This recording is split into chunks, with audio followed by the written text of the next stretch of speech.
Hey, dear heart, the mind cannot conceptualize abundance or infinity. It falls short every time. Hence, we fail to realize the infinite possibility and capacity of ourselves, of energy.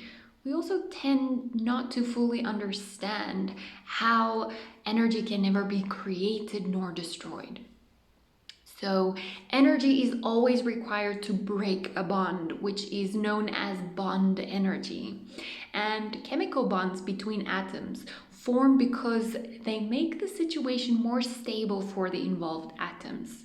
This is when electrons are shared. But when nuclei fuse, however, the energy needed is much, much more.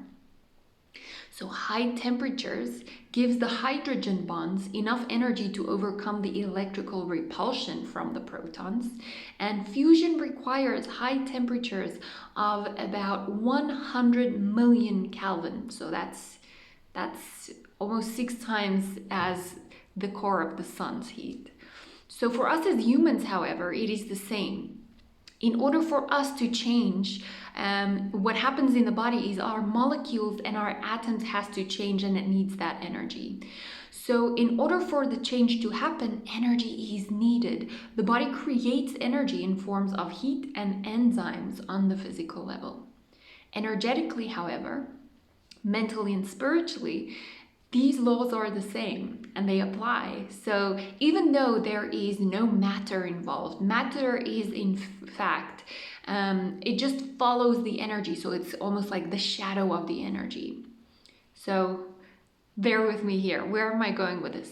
Healing, meditation, and psychedelics.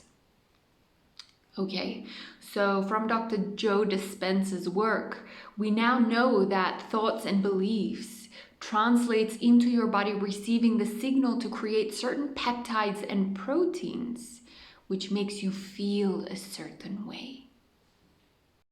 And in order for you to change a belief or a default state or feeling, the new desired state has to be amplified more in feeling, or the other program will not budge.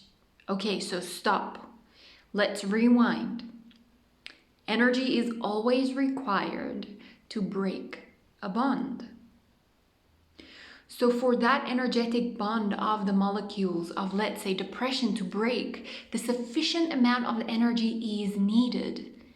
And once that happens, new bonds will form and release more energy for this to become a positive spiral dynamic. Which brings me to meditation and psychedelics. They both have two very important aspects. Number one is they cultivate energy, and number two is they desolidify, which makes them perfect for making changes on all levels. Different perspectives understand this phenomena of where does this energy come from a little bit differently. Spiritual perspective might understand it as tapping into the 7th dimensional plane. Physics might understand it as drawing energy from the vacuum or the void. In religious perspective, God gives the energy. Now, it doesn't matter what you call this, but the importance is to recognize it.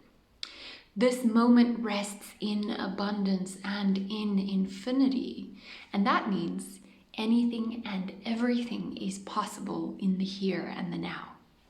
There is no disconnect or separation from it, maybe just tools to remember and to realize it, to open perception to it. This is what we get to love in this moment and all the changes that happen.